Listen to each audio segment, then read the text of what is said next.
Om Swastiastu. Assalamualaikum warahmatullahi wabarakatuh. Salam sejahtera, salam kebajikan untuk kita semua, dan salam harmoni. Pertama-tama, terima kasih atas waktu yang diberikan kepada saya. Perkenalkan, nama saya Nima Dehini Setia Pratiwi dengan NIM 25110312666. Di sini saya akan mempresentasikan tentang refleksi aliran-aliran filsafat pendidikan. Baik, di sini saya akan menjelaskan terlebih dahulu apa itu sistem pendidikan. Sistem pendidikan adalah suatu kesatuan yang terorganisir dan saling berkaitan antara berbagai komponen pendidikan seperti peserta didik, pendidik, kurikulum, sarana prasarana, serta lingkungan belajar yang bekerja bersama untuk mencapai tujuan pendidikan. Nah, yaitu mengembangkan potensi manusia agar berilmu, berhalak, dan mampu berkontribusi bagi masyarakat. Nah, adapun contohnya yaitu seperti sekolah di kota besar seperti Jakarta sudah menerapkan pembelajaran berbasis teknologi, sedangkan di daerah pedalaman Papua masih kekurangan guru dan infrastruktur. Jadi sistemnya itu sudah baik tapi belum efektif diterapkan secara menyeluruh. Nah, yang kedua ada filsafat humanisme. Yang pertama ada konsep dan hakikat filsafat humanisme, yaitu menetapkan manusia sebagai pusat dari pendidikan, yang berarti pendidikan itu harus berorientasi pada pengembangan potensi, kebebasan, dan martabat setiap individu. Adapun implementasinya dan perannya yaitu dalam pendidikan Indonesia, prinsip ini diterapkan lewat pendekatan pembelajaran yang berpusat pada peserta didik atau student-centered learning. Guru itu berperan sebagai fasilitator yang membantu siswa memahami dirinya dan mengembangkan kemampuannya. Contoh kasus nyatanya yaitu program Merdeka Belajar yang digagas oleh Mendikbud Nadiem Makarim merupakan penerapan nyata filsafat humanisme. Nah, misalnya itu siswa diberi kebebasan memilih mata pelajaran sesuai minat dan bakatnya, agar belajar tidak lagi terasa sebagai paksaan, tetapi sebagai proses pengembangan diri. Yang ketiga ada filsafat rasionalisme. Nah, adapun konsep dan hakikatnya yaitu rasionalisme itu menekankan bahwa sumber utama pengetahuan adalah akal dan logika. Nah, pendidikan itu harus menumbuhkan kemampuan berpikir kritis dan analitis. Nah, adapun implementasi dan perannya yaitu dalam sistem pendidikan Indonesia, rasionalisme itu tampak pada pembelajaran berbasis penalaran ilmiah dan logika berpikir. Nah, adapun contoh kasus nyatanya yaitu dalam kurikulum Merdeka, siswa itu didorong untuk berpikir ilmiah, misalnya melalui Project Based Learning atau PJBL di pelajaran sains. Nah, siswa itu diminta untuk merancang eksperimen sederhana seperti membuat sistem penyaringan air, bukan hanya menghafal teori, tapi menganalisis sebab akibat secara rasional. Nah, yang keempat itu ada aliran filsafat empirisme. Nah, adapun konsep dan hakikat empirisme yaitu menyatakan bahwa pengetahuan itu berasal dari pengalaman langsung dan observasi indrawi. Nah, adapun implementasi dan perannya, nah dalam dunia pendidikan, prinsip ini itu diwujudkan dengan belajar melalui praktik langsung, eksperimen, dan kegiatan lapangan. Nah, adapun contoh kasus nyatanya yaitu program Kampus Merdeka Magang dan Studi Independen Bersertifikat atau yang biasa disingkat menjadi MSIB, merupakan contoh kasus nyata empirisme. Nah, tidak hanya belajar teori di kelas, tapi juga langsung bekerja di dunia industri atau organisasi agar mendapat pengalaman real yang memperkaya pengetahuannya. Nah, yang kelima ada filsafat kritisisme.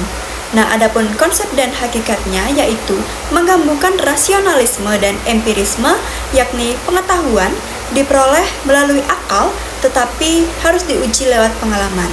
Nah, adapun implementasi dan perannya yaitu sistem pendidikan Indonesia yang sudah menanamkan nilai kritisis melalui pendekatan berpikir kritis dan reflektif, agar siswa tidak menerima informasi mentah begitu saja. Nah, adapun contoh kasus nyatanya yaitu dalam pembelajaran PPKN, siswa itu sering diminta menganalisis isu sosial seperti korupsi atau intoleransi, lalu mencari solusinya. Dengan begitu, mereka itu dilatih untuk menilai fakta, berpikir kritis, dan menyimpulkan secara logis berdasarkan pengalaman sosial nyata.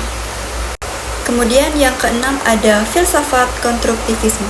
Nah, adapun konsep dan hakikatnya yaitu konstruktivisme menegaskan bahwa pengetahuan itu dibangun sendiri oleh peserta didik melalui pengalaman, bukan sekedar ditransfer oleh guru. Nah, adapun implementasi dan perannya yaitu pendidikan itu harus memberi ruang bagi siswa untuk aktif menemukan makna sendiri melalui diskusi, eksperimen, dan kerja kelompok. Nah, adapun contoh kasus nyatanya yaitu penerapan model Problem Based Learning atau PBL menjadi wujud konstruktivisme. Nah, misalnya itu siswa diminta meneliti masalah sampah di lingkungan sekolah dan membuat solusi kreatif. Nah, mereka itu belajar dari pengalaman nyata dan hasil interaksi sosial di sekitar mereka. Yang ketujuh ada filsafat idealisme. Nah, adapun konsep dan hakikatnya yaitu idealisme menekankan bahwa pikiran, nilai, dan moral adalah realitas tertinggi. Pendidikan itu bertujuan membentuk manusia yang berkarakter, bermoral, dan berjiwa luhur. Nah, adapun implementasi dan perannya yaitu nilai ini tampak pada pendidikan berkarakter dan moral Pancasila dalam sistem pendidikan Indonesia. Nah, adapun contoh kasus nyatanya yaitu program profil pelajar Pancasila yang menanamkan nilai-nilai seperti gotong royong, integritas, dan akhlak mulia. Nah, contohnya itu sekolah melaksanakan proyek sosial seperti berbagi makanan untuk masyarakat sekitar untuk menumbuhkan empati dan moralitas siswa. Yang kedelapan ada filsafat realisme. Nah, adapun konsep dan hakikatnya yaitu realisme itu berpandangan bahwa dunia nyata dan fakta objektif adalah sumber pengetahuan. Nah, adapun implementasi dan perannya yaitu pendidikan itu harus menyiapkan siswa untuk menghadapi realitas kehidupan dan dunia kerja yang sesungguhnya. Nah, adapun contoh kasus nyatanya yaitu sekolah itu menerapkan realisme dengan menghadirkan program Teaching Factory, yang dimana siswa itu membuat produk nyata sesuai industri, misalnya membuat roti di jurusan Tata Boga. Nah, ini itu menghubungkan teori dengan realitas dunia kerja. Yang kesembilan ada filsafat pragmatisme. Nah, adapun konsep dan hakikatnya yaitu pragmatisme menekankan bahwa nilai kebenaran bergantung pada manfaat praktisnya. Nah, pendidikan itu harus berorientasi pada kegunaan nyata bagi kehidupan. Adapun implementasi dan perannya yaitu pendidikan diarahkan agar peserta didik memiliki keterampilan hidup atau life skill yang berguna di masyarakat. Nah, adapun contoh kasus nyatanya yaitu program Kampus Merdeka dengan magang di dunia kerja merupakan contoh penerapan pragmatisme.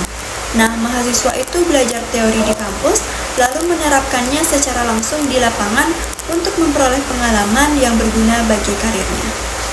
Nah, yang ke-10 ada filsafat eksistensialisme. Nah, adapun konsep dan hakikatnya yaitu eksistensialisme itu menekankan kebebasan individu, tanggung jawab, dan pencarian makna hidup.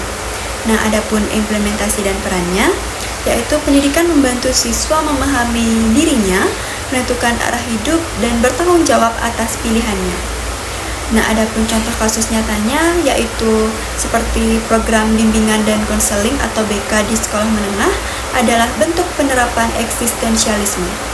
Melalui BK, siswa itu dibantu menemukan potensi, minat, dan arah karirnya agar mampu. Nah, yang terakhir ada filsafat pendidikan Pancasila. Adapun konsep dan hakikatnya yaitu filsafat ini itu menjadikan Pancasila sebagai dasar dan arah pendidikan nasional.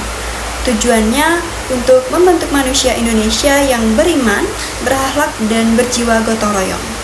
Nah, adapun implementasi dan perannya yaitu nilai-nilai Pancasila ini diterapkan dalam kurikulum, kegiatan belajar, dan budaya sekolah. Nah, adapun contoh kasus nyatanya yaitu seperti program penguatan pendidikan karakter atau PPK dan proyek profil pelajar Pancasila merupakan penerapan langsungnya. Nah, misalnya sekolah itu mengadakan kegiatan gotong royong, membersihkan lingkungan sekolah, dan bakti sosial untuk menanamkan nilai kemanusiaan dan persatuan. Nah, adapun kesimpulan yang dapat saya ambil yaitu sistem pendidikan Indonesia secara konsep sudah baik karena menerapkan berbagai filsafat seperti humanisme, rasionalisme, empirisme, konstruktivisme, hingga Pancasila. Nah, namun penerapannya itu masih belum merata di seluruh daerah. Program seperti Merdeka Belajar dan Profil Pelajar Pancasila menunjukkan upaya membentuk peserta didik yang cerdas, berkarakter, dan mandiri. Agar lebih efektif, perlu pemerataan fasilitas, peningkatan kualitas guru, serta penerapan nilai-nilai pendidikan secara konsisten di seluruh Indonesia. Itu saja yang dapat saya sampaikan pada presentasi kali ini. Mohon maaf jika ada salah kata. Saya tutup dengan Paramusanti. Om Santi, Santi, Santi Om. Assalamualaikum warahmatullahi wabarakatuh. Salam sejahtera dan salam kebajikan untuk kita semua dan salam harmoni.